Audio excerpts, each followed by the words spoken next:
Prabhupada, Prabhupada, Prabhupada, Jaya Shri Ram Prabhupada.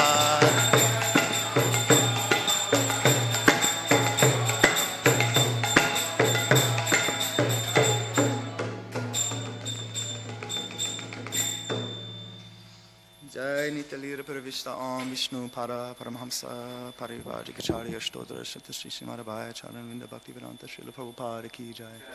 Jai Nitalira Pravishta Om Vishnu Para Paramhamsa Parivarjikacharya Shtodra Shata Shri Srimad Bhaktivedanta Saraswati Thakur Prabhupada Ki Jai. Ananta Koti Vaishnava Vrinda Ki Jai. Namacharya Srila Haridas Thakur Ki Jai. Prem Se Koho Shri Krishna Chaitanya Prabhu Nityananda Shri Advaita Gadadhara Shiva Sari Shri Gaura Bhakta Vrinda Ki Jai. Shri Shri Radha Go Gopinath Radhakund Shanakund Giri Govardhana Ki Jai. Vrindavan Dham Ki Jai. Navadvip Dham Ki Jai. Maipur Dham Ki Jai. Jamuna Mai Ki Jai. Ganga Mai Ki Jai. Bhakti Devi Ki Jai. Tulasi Maharani Ki Jai. Samaveta Bhakta Vrinda Ki Jai. Nitai Go Premanandi Hari Hari Bo. All glories to the assembled devotees. All glories to the assembled devotees. All glories to the assembled devotees. All glories to Shri Guru and Shri Gauranga. All glories to Srila Prabhupada. Srila Prabhupada Ki Jai. Om Vishnu.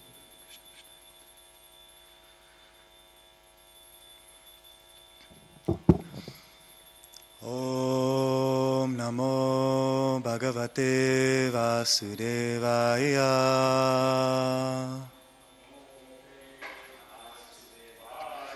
Om Namo Bhagavate Vasudevaya.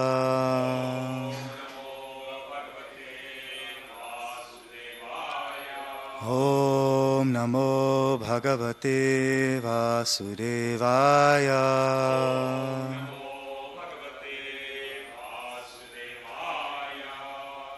Thank you, Prabhu. Okay, dear devotees, welcome to this morning's Bhagavatam class. This is very spontaneous. I'm not meant to be here. Nor am I meant to be here for this class, but I shouldn't even be giving Bhagavatam class, so... No, I'm not the chosen one. Hare Krishna. Okay, so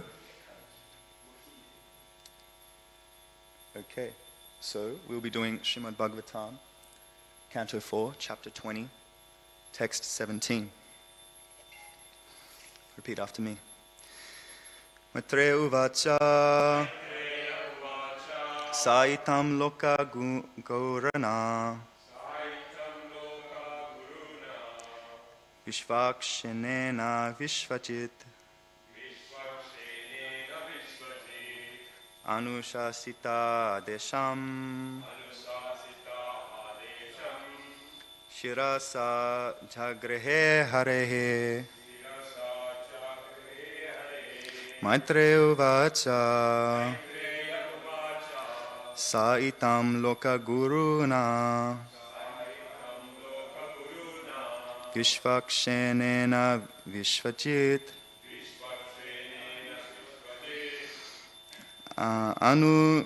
Anusasita Desham Shirasa Jagrehe Harehe Maitreya uvacha Saitam loka guruna Vishvakshenena Vishvajit Anusasita Desham Shirasa Jagrehe Harehe. Prabhuji.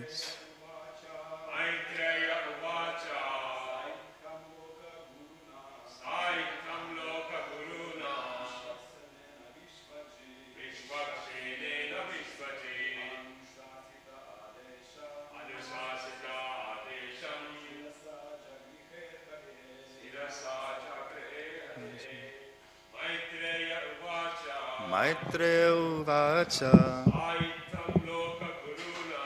Saitam loka guruna Vikshvakshenena Vishvajit Anusasita Adesam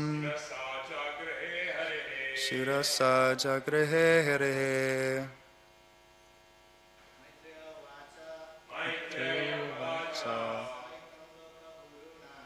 Saitam Loka Guruna Vishvakshasena Vishvajit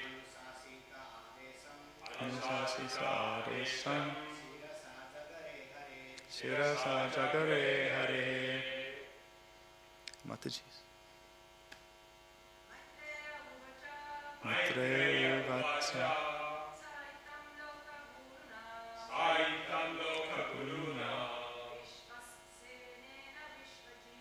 Vishvaksenena Vishvati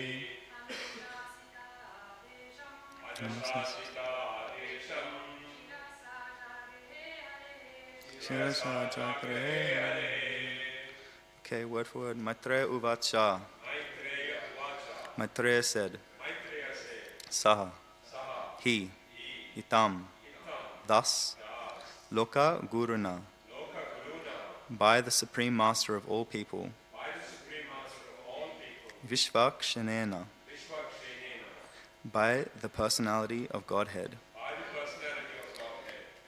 Vishvajit, the conqueror of the world, in brackets Maharaj Bittu,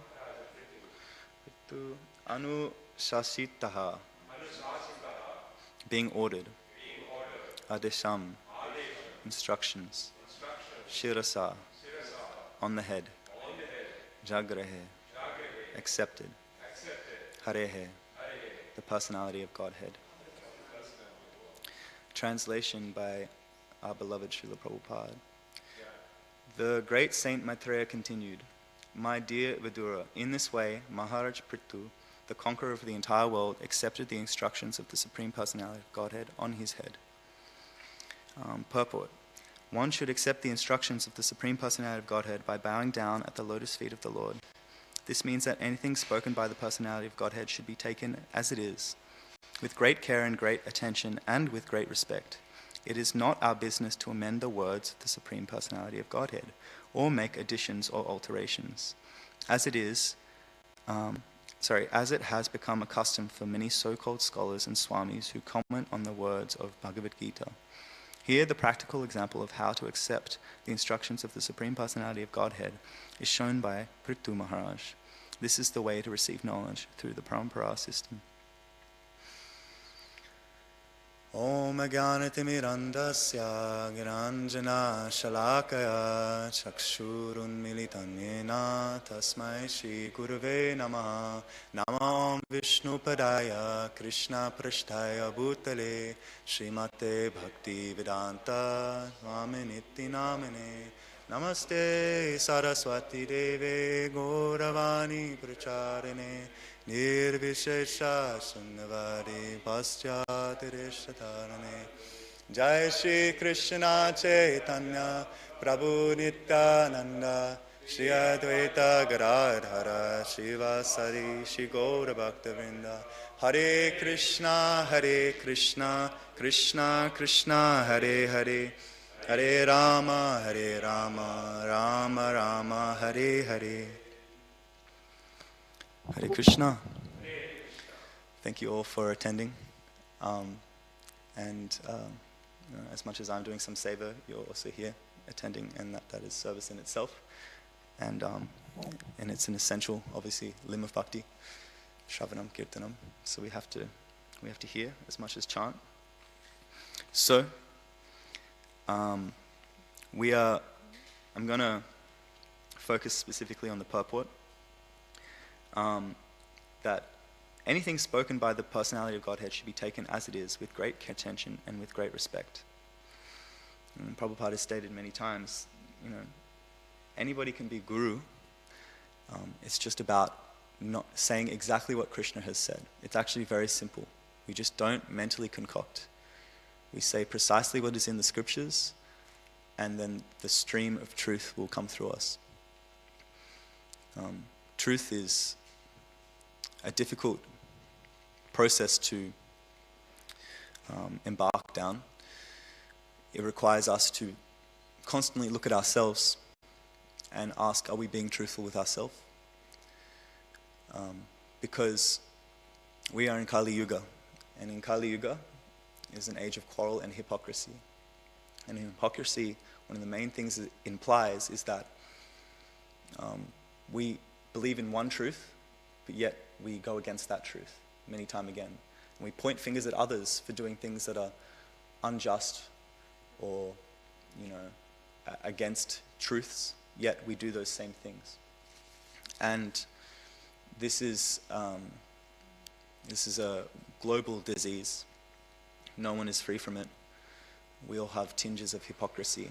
And as soon as you become entirely free from hypocrisy, that is when you're worthy of being guru. A brahmana is always truthful. And so you can trust that anything they say is going to be with the best intention, and it's going to be for your spiritual upliftment. But then we have to consider how we present this truth, because this does not mean that we go into the streets and we start walking up to people and calling everyone demons. The truth has to be presented in a way that is going to actually respond in the audience receiving it well. So we have to speak somewhat pleasingly. And that does not mean that we water down the philosophy, but we speak in a way, Prabhupada was expert at this, we speak in a way that is going to be received to that individual's level of consciousness. When I've learned different sciences in the past, such as biology, I've been told time and time again that to actually master understanding a subject, you have to be able to tell it in a clear way to like a preschooler, to a child. If you cannot explain it very simply, then more or less you've just absorbed the information and you're just regurgitating it without actually properly assimilating it. But to really understand a topic well, you know how to present it to the population that you're preaching to in a way that they will receive it nicely. Prabhupada never watered down the philosophy, and he gave us absolutely everything, despite some other people's opinions that he didn't give us the full extent, but he did. But what use is it, if he's going to all these drunk, intoxicated hippies and giving them instantly the highest conceptions? This will just embarrass the people that he's preaching to. It'll bewilder them. So he never watered it down. He gave us everything. But he established the truths that we needed to hear from our current state of consciousness. And what was the most important thing that Prabhupada emphasized time and time again? That you are not this mind and you are not this body. These two simple truths you can deliberate on them for lifetimes. And we hear it time and time again, that we are not this mind and not this body. But however, we still seem to act in that hypocrisy. So we know that truth, but we go against that truth time and time again. So truth being Krishna, and truth being beautiful, because Krishna is beautiful, the truth is like this glistening flame, or this spectacular mirror that is just completely high definition. You can see everything. And the more you spend with the truth, the more you sit with the mantra, Hare Krishna, Krishna Krishna, Hare Hare, Hare Rama, Rama Rama, Hare Hare. This is like a truth. Nam Namakari Bahuda Nija Sarva Shaktis. In these transcendental names, you invested all these transcendental energies. So within the name is everything. The whole tattva is within the name, everything. And it's said that when you're chanting purely, all the purports of the scriptures become automatically revealed to you. So the more you sit with the mantra, that truth is constantly there with you. It's on your lips, even if you're just chanting a shadow of the conception. And so the more you sit with that, your ego becomes more and more clear. Your contamination becomes more and more clear. It's like if you have a big white cloth and it's perfectly clean, it's going to be very obvious if there's a spot of red blood on it, or there's a spot of dirt, or some kind of blemish on that cloth, because of how clear it is. So actually in our conditioned state, when we're in the depths of rajas and tamas gun, in the depths of ignorance, the ego is actually not so obvious because you're so enthralled in it. However, when you start to purify, the ego becomes more and more clear. Your proclivities towards sense gratification and selfish endeavors become more and more clear.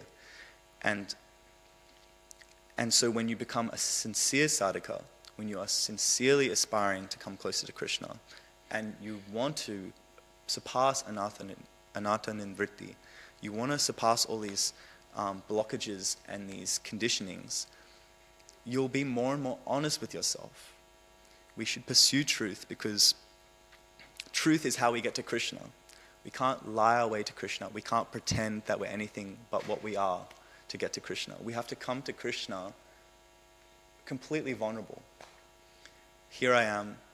These are my conditionings. And we want to be in this repenting mood. We want to do whatever we can to let go of these things to come closer. Krishna loves us unconditionally. Love implies that it's unconditional. And the laws of nature, as much as everything comes from God, are at the same time, Krishna is uninvolved in the laws of nature. In the sense that, well, Brahma creates these laws of nature based upon the desires of the jiva. So they're actually created by us. The desires we have create the actions and reactions of this world.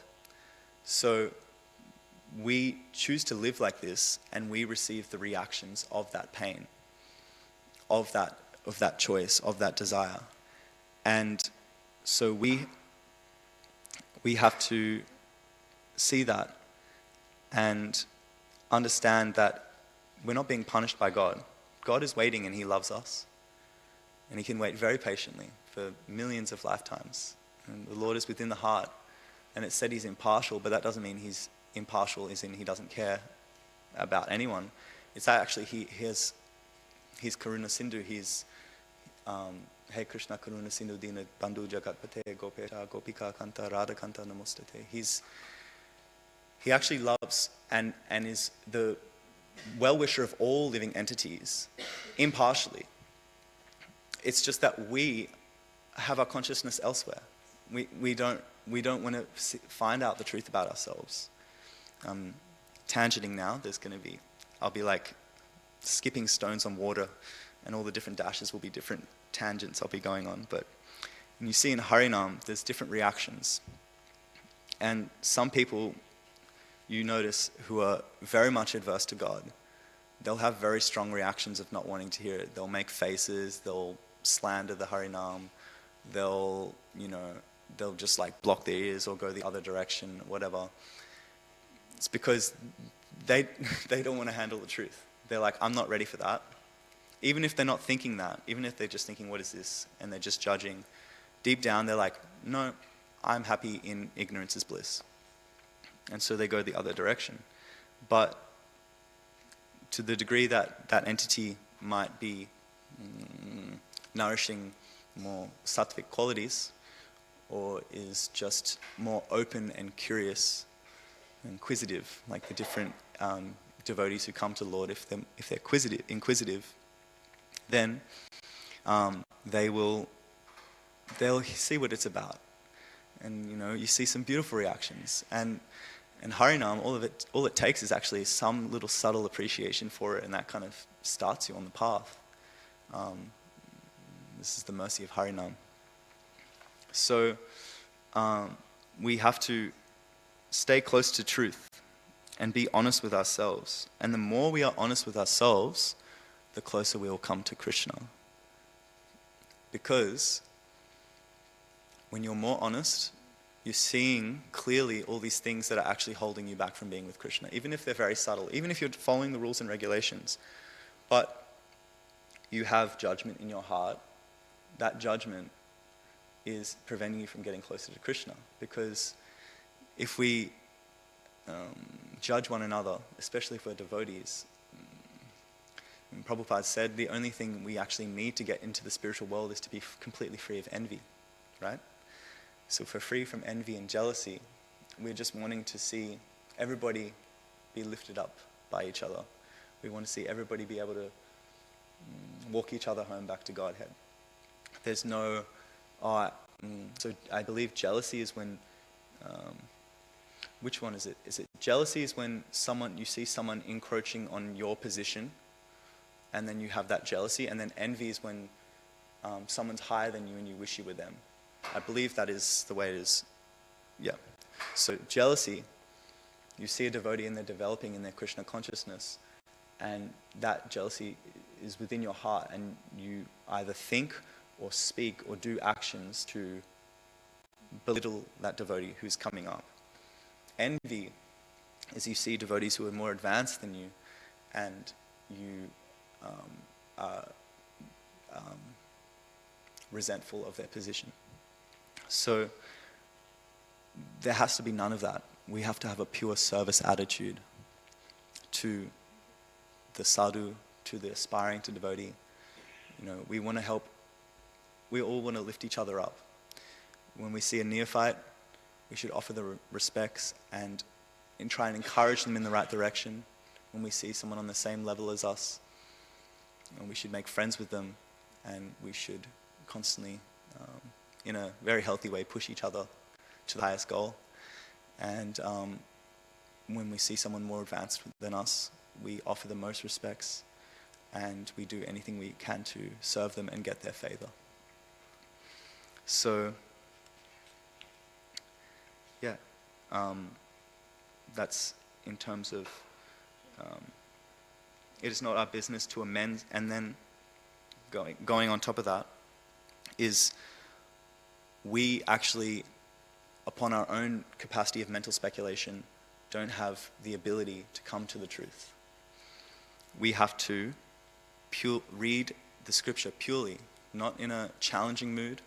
We can have questions, but the questions come from a sincerity of like, okay, due to my conditioning and due to my limited intelligence, I'm not seeing this subject clearly. Please kindly explain this subject to me clearly. And that's okay. But if we have a challenging mood towards topics, it's often, again, when you're sitting with the truth, it's often because our ego is not ready to surrender to something, to some kind of topic. I've had this in the past. I remember a long time ago when I was doing my first read of the Bhagavad Gita, and I can't remember precisely what it was, but I remember reading it, and then I just kind of stopped and I actually said out loud, like, Prabhupada, I don't think I can accept this yet. And and that was due to my own frailties, my own conditioning. And so, just as, Trinadapi sinichina toro api sahisnuna amanina marana kirtanya sarahiri. As much as we should chant the holy name of the Lord in a humble state of mind, we should actually perform all devotional service in a humble state of mind. That includes reading scripture. So it is not in our business to amend words of the Supreme Personality of Godhead and make additions or alterations, as it has become a custom for so many scholars and swamis who comment on the Bhagavad Gita. The most typical example is the Mayavadis and the impersonalists. They, first of all, when you're in a particular state of consciousness, for example, we had this example actually last Thursday. When you just buy a car and it's a red car, for example, you'll start seeing that car more and more often. So the idea behind this is that your consciousness, if it's fixed on a certain idea or desire, will see that more in front of you in the world in different ways. If you're infatuated with someone, you'll see only the examples of them maybe reciprocating with you and ignore all the examples when they're not. Many different examples. So for the Mayavadis, when they read the Gita, they like to emphasize the times that Krishna spoke more about his impersonal effulgence, but they don't want to emphasize manmana bhava mad bhakto mad bhyaji mam namaskuru. They don't want to emphasize sarma dharman parityaja mamekam sharanam vraja. They don't want to hear that, like surrender unto me, surrender unto Krishna. This person, they don't want to. They just glance over the whole section where Krishna shows his universal form. They're great, that's it, that's what I want. But then they kind of ignore that Krishna also manifested a four-arm form, and then he came back to his original two-arm form, which is a clear indication of the evolution or the different gradations of perceiving God. There's three aspects of the Supreme Lord. There's the impersonal effulgence, and Krishna displayed this with his universal form, showing that everything emanates from him, and he is the supreme Brahman. But then there's the Lord within the heart, and the Lord within the heart is described as a Vishnu, Vishnu Murti, with a four-arm form, the club, the conch, the flower, the Sudarshan chakra. He presented that form, and then he came back to himself as Bhagavan. And Arjuna, in these different gradations, he was most satisfied when Krishna came back to his two-arm form. He was completely bewildered and overwhelmed by the universal form. He was like, this is just too much. Like, where is the sweetness gone? Arjuna's like, where is the sweetness gone? This is just an overwhelming tidal wave of energy and inconceivability. But where is this sweetness that I've connected with you in the past with? And Krishna comes back to his Vishnu Murti. Arjuna relaxes and he receives some pleasure in this. And then when Krishna comes back to his two-arm form, this is as an example of a pure devotee. They are most attached to Bhagavan. And not only just are they most attached, it is also the highest conception. We learn in Ishopanishad, Sri Ishopanishad, that the three conceptions of the truth are related to Sat Chit Ananda. So the Sat conception is that an Atmarama, a mystic yogi, an impersonal yogi, will deliberate on what is temporary and what is eternal. And in this state, they come to realize that the energy of this material world is temporary. And any conceptions of the self pertaining to the mind, intelligence, and false ego are also temporary, because they are constructed from time immemorial by identifying with the body. So right now, my mind is very much identified with being a 24-year-old male. But, in my previous life, I may have probably been a hog or a dog, or, a human that is a dog or a hog, or, I've taken many forms. I don't remember any of them, but I am very much coming to terms with the fact that I've been here for quite a long time, and I'm very grateful to have finally connected with my best friend Krishna, because I don't remember any of my past lives, but Krishna remembers all of them. He's been with me the whole time. He's been with all of us the whole time, and he remembers all of them. He remembers all the mistakes I've made. And think about the atrocities that we've made in our previous lives. Like, we must have done, obviously, like, it's not innately a bad thing. It's just, if you're identifying with the body, you're wanting to achieve the highest goal of the material bodily conception, which is sense gratification. And so we've made many exploitative endeavors to fulfill that sense gratification. We've done this for trillions of lifetimes, but Krishna is still there waiting for us. And then the moment we turn to him, he instantly starts reciprocating. He doesn't hold any grudges. he exhibits so many tremendous qualities. I was reading recently in the Nectar of Devotion, the 64 qualities of the Lord. And then when it finished, Krishna said, obviously I think it's the 55, that we can display those qualities in only a minute quantity, but we can. And so we have to, again, spend time with that truth, spend time with Krishna. And this is why Prabhupada says the qualities of devotee, we actually don't have to work on cultivating these qualities, such as like compassion and humility and all these things. They kind of automatically manifest the more you spend time with Krishna. As we all know, association is everything, right? If I associate with a drunkard, I will become a drunkard.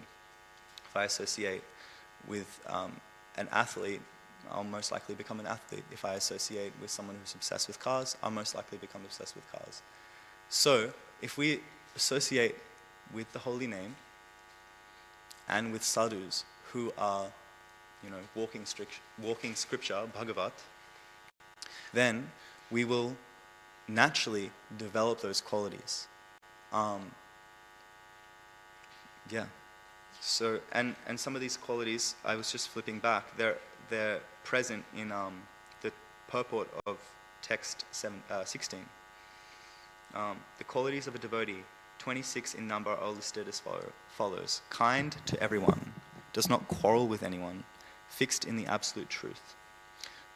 There we go, fixed in the absolute truth. So they're staying close to that fire of the absolute truth. Equal to everyone.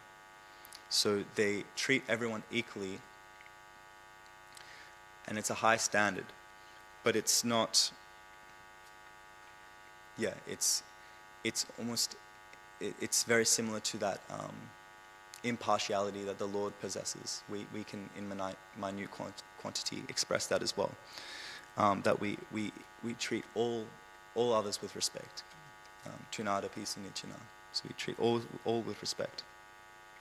Faultless, that's a very hard one to achieve. I think that's only for the Paramahamsas. Charitable, mild, clean, simple. The nature of tattva is that actually, if we become more sattvic, it's very easy to adopt, because the process of bhakti is simple and sublime. It's not a hard process innately, but because we're so passionate and we're so bound, we're so reliant on our material intelligence that we want to battle with it constantly, and we want to doubt because we feel insecure if we have to give up our intelligence. But Krishna says, Sarvadharman parityaja, just surrender unto me. So it's very simple, but very, very difficult. It's surrender. But if you are clinging on tightly to your false ego and your intelligence, it'll never happen.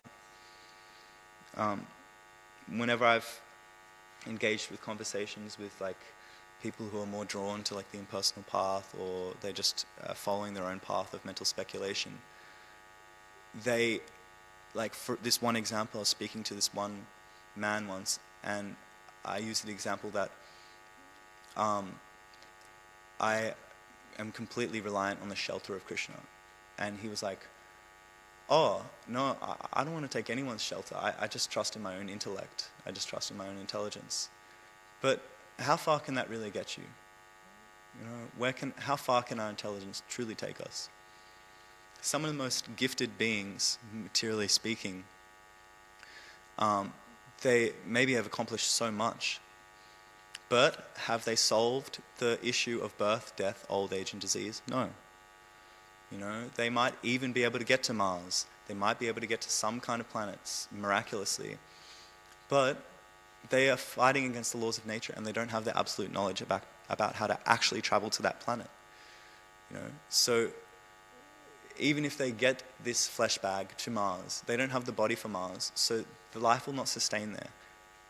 And if it does, it won't be a good quality of life. It'll be a lot of suffering. So the material scientists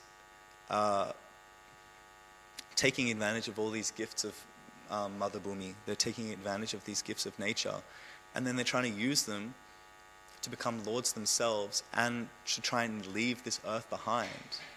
Just like, exhausting a pantry of food. They eat all the food, and when they're completely satisfied and the pantry is completely empty because they've just depleted it entirely, they're like, on to the next pantry. But this is where the exploitative mentality, the material disease mentality comes from. We just want to use Mother Earth, not give back, and then just try and jet off to the other planet. And that's never going to work. So we have to... Bhumi Devi is an incredible servant of the Lord. And we have to, there's even prayers, I haven't learnt them precisely, but there's prayers to seek forgiveness for Bhumi Devi for stepping on her all day, for walking all over her all day. So we have to have this very meek attitude. We have to try and approach our environment and understand that it's all the Lord's energy, and it's all... nature itself is actually serving the Lord. This is why Prabhupada said, aside from Shuddha Sattva, the temple, the best place to meditate on the Lord is in nature, because nature is quite submissive to the Lord. Even the animals, right? We think, oh yeah, they're in a more degraded level of consciousness, but they're serving nature better than we are. They're way more submissive to the cycle of life, and they never take more than they need. They never complain. They have an abundance of food and shelter. Yet the human beings who are meant to be more intellectually advanced are struggling with shelter and are struggling with food. We have these crises. Why is this? Because actually we're not in congruence. We're not in line with nature. And we're not adopting these qualities such as simpleness, because we're running everywhere else for, we don't have a simple mind, so we think we are feeding all these desires, like I need this car, I need this house, I need this status, I need all these things. But life is actually very simple. Prabhupada said very simply, you want to sleep in yoga mat, you need a pillow, just use your arm. It's no dramas, like Hare Krishna. Everything is provided for us by the Lord. But, we're struggling more than the animals for the basic necessities of life. It's because we're not in line with nature.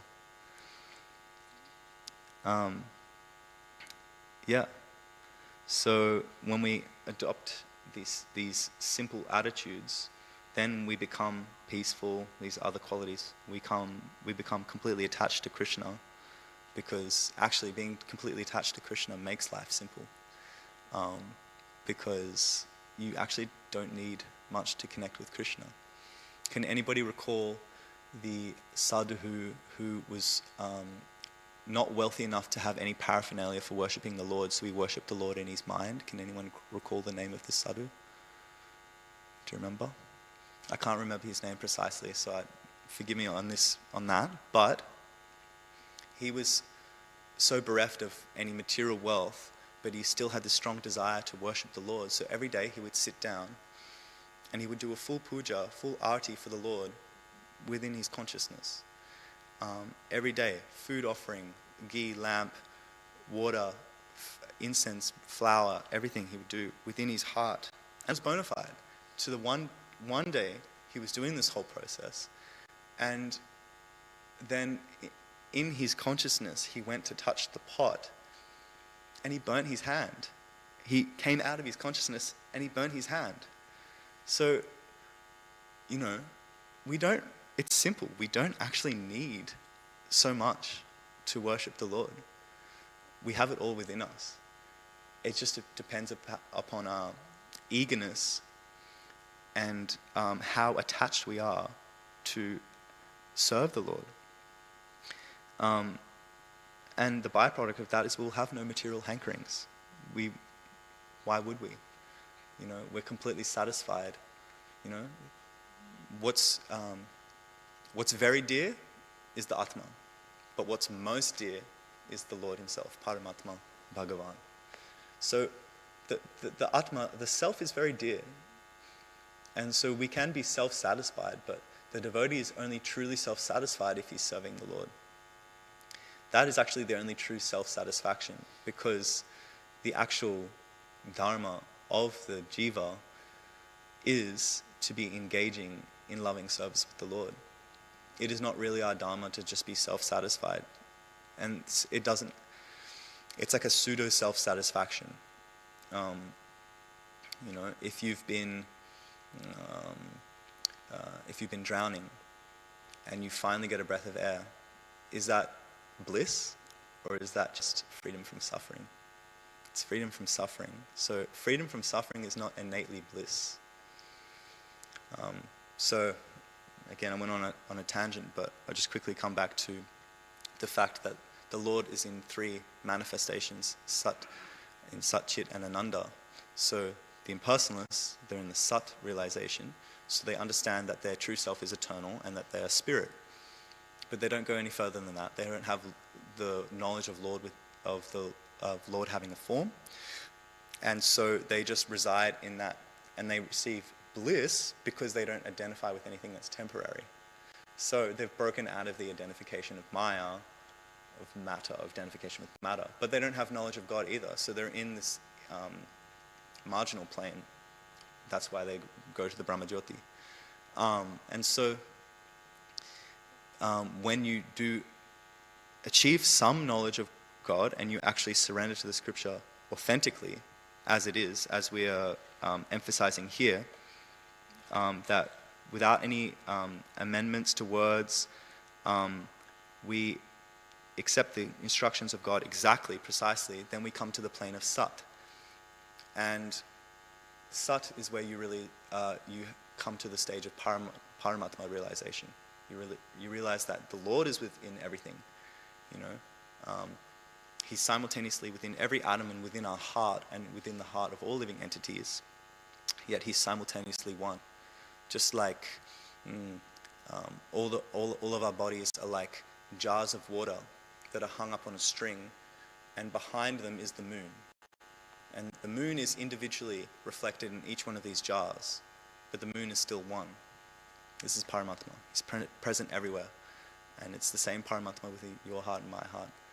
But just as Krishna related with 16,108 wives, he relates with us all uniquely, whilst simultaneously being one. So that's when you come to the Sat realization, so you actually have the knowledge. But until you start worshipping it, then you come to Ananda. When you finally come to that realization of the Lord within the heart, I was speaking to Ganesham Prabhu, and he spoke. I was trying to understand Shantaras better, because I feel like Shantaras had the proclivity towards impersonal realization, and he was saying, yes, this is true. The mystic yogis, they can meditate, and then they finally come to the realization of seeing Vishnu within the heart.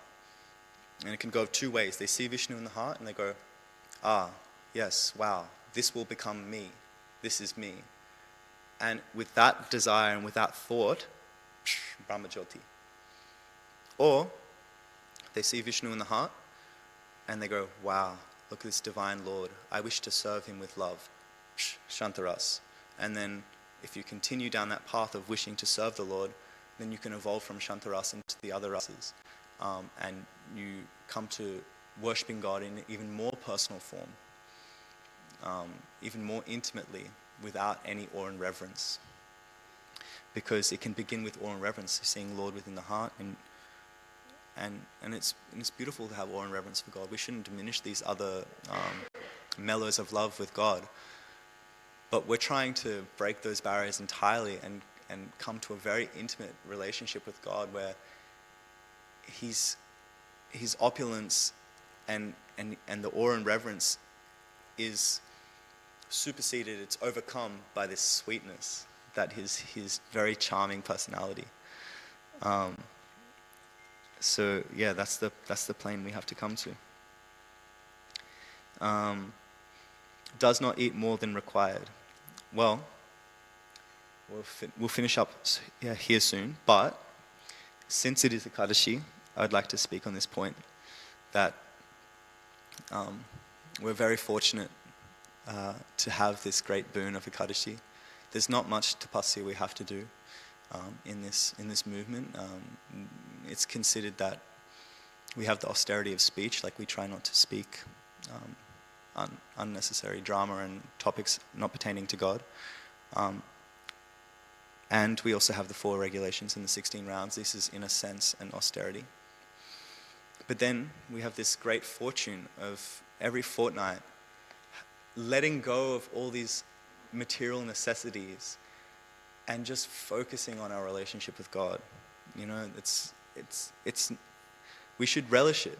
It should come around every fortnight. We go, Ekadashi, I don't have to eat so much. I don't have to, maintain this material body so much. I can just focus on my bhajan. We can save so much time on Ekadashi by just drawing in that energy that would have been thinking about when's my next meal and worshipping the Lord instead. So, there are extreme versions of this fast, but what is the essence of Ekadashi? The essence of Ekadashi is to not think about your own sense gratification so much. Diminish that as much as you can and increase your devotional endeavors as much as you can. And, I know some of us work and all these things, but that can become a part of the offering, We shouldn't use work as an excuse to, become relaxed on Ekadashi. We should make that part of the offering, that I'm determined in my vow in spite of work.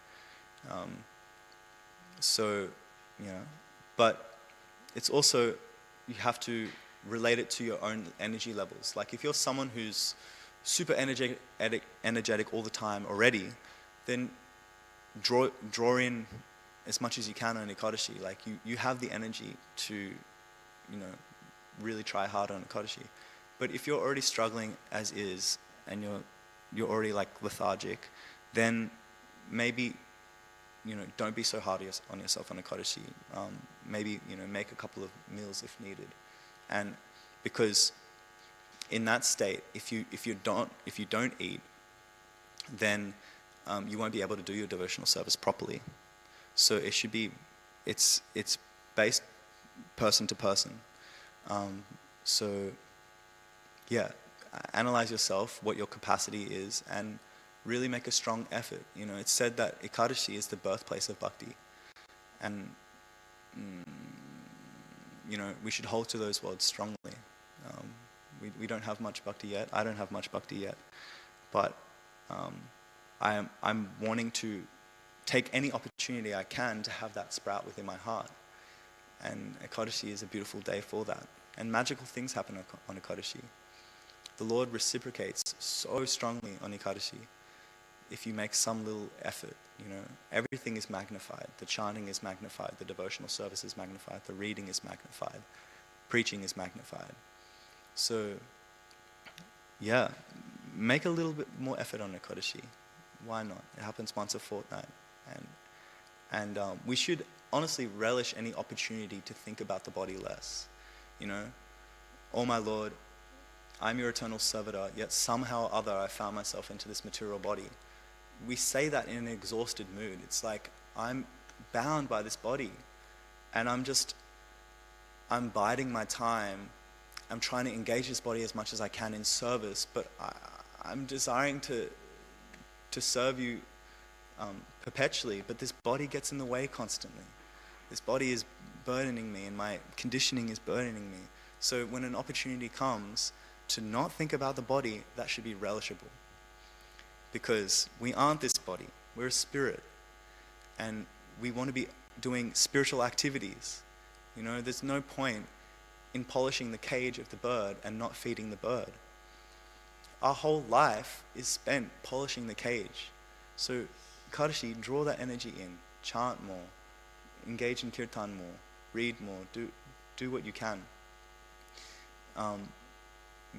austerity is necessary because we have to go against the grain.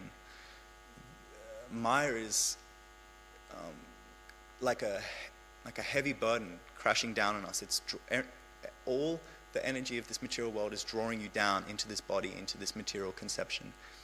So it takes effort to go against that grain. It takes effort to go against that grain of matter, even physically speaking, gravity. We're just bound by earth. We're bound to stay here. So austerity is like jet fuel to help push you further up into your spiritual self, at least into your prana body and your mind body, intelligence body, ego body, bliss body, spiritual body, so on and so forth. That requires effort. You can't just waltz into your spiritual body. That's why, when Brahma was first born out of the lotus coming from the navel of Vishnu, and he was surrounded by darkness, the first thing the Lord spoke to him was tapasya. It's necessary. And he took those words to heart, and he engaged in austerities for a very long period of time. So to come to the Lord, austerity is necessary. Okay, I'll finish here. Grantaraj Srimad Bhagavatam ki jai. Sorry, also any questions? Hare Krishna.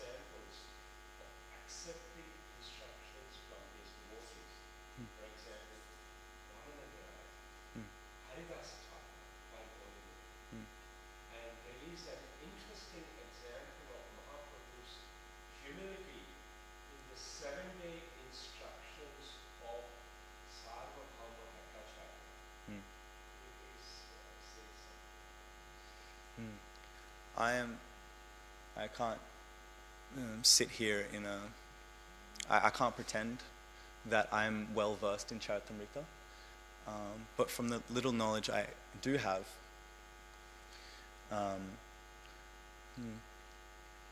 the Lord was always practicing Trinadapi Sunichana, and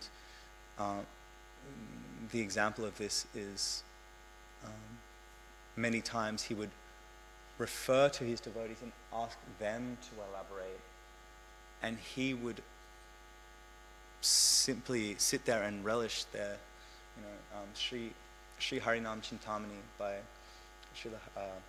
Namacharya Srila Haridas Thakur.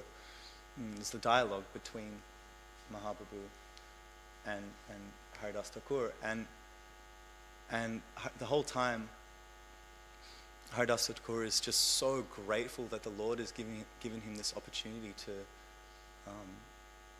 express what the Lord has actually taught him. But I guess, I don't know, what's coming to mind at the moment is the Lord is, he's actually eager to give people opportunities of service. He's eager to, what is it said? There's no benefit in receiving glorification, but there's so much benefit in giving glorification. There's more benefit in giving glorification than receiving it. And so Mahaprabhu is setting an example as he's coming basically to and portraying what a perfect devotee is. And so he is showing in these circumstances that, let me give the glorification and the limelight to my beautiful devotees here and glorify them more than myself. And so I think that's probably the best capacity I have. And the Shikshastikam is a prime example of that, especially Trinadapi Sunichana. That's what I try and hold tight to in terms of the Shikshastikam at this point. Okay, sorry. No problem. Actually, earlier I was studying the 26th body of the devotee, and the one devotee I do note it out, sick, I was going into Nishta. Yeah, but I think Fixed. Yeah, fixed in the truth, fixed in also sadhana. So, they are unwavering. That's why it comes just after anatha nimritti. So you don't actually have any blockages. You're fixed in your practice, and now you're not necessarily expressing the highest conceptions of love of God yet, but you're very, very firmly situated in the truth and in your sadhana. And the other thing raised earlier, is it like we are now in Krishna consciousness because we are trained to direct our thoughts towards Krishna system. Does that mean we surpass the Brahman stage? So Prabhupada said, if you are engaging in bhakti yoga, as you mature, naturally the impersonal realization and the Paramatma realization come, because they're submissive to bhakti. And for example, if you're getting an elevator to the top floor, say it's an elevator and it's all glass windows so you can see out. As you're taking the elevator up, you see all the different levels. So we're taking this direct path back to Godhead, which instantly surpasses impersonal conception and instantly passes Paramatma conception. And so you see those as you rise to the top. And you use those conceptions in the service of bhakti as well. Yomam pasyati sarvatra sarvam cha mai pasyati tasyaham na pranasyami sachame na pranasyati. That the self-realized soul, one who sees me in all beings and sees all beings in me, I am never out of his sight, nor is he ever out of mine. And the commentary is by Bhaktivinoda Thakur is that this very intimate relationship happens where the Lord considers him, the devotee, his, and the devotee considers the Lord his. They start to have this sense of proprietorship over each other. And so, but you could also say that was quite a Paramatma, or Dhyan Yoga, Paramatma conception, that you see the Lord in all things, right?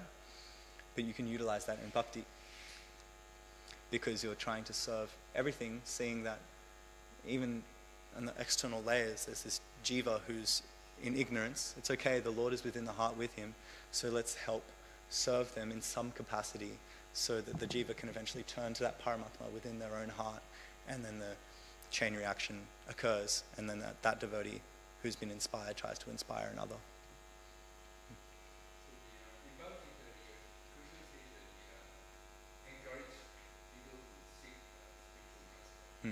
So, is it because the pure devotees are like very, very dear to Krishna? So, whatever the pure devotee blessed or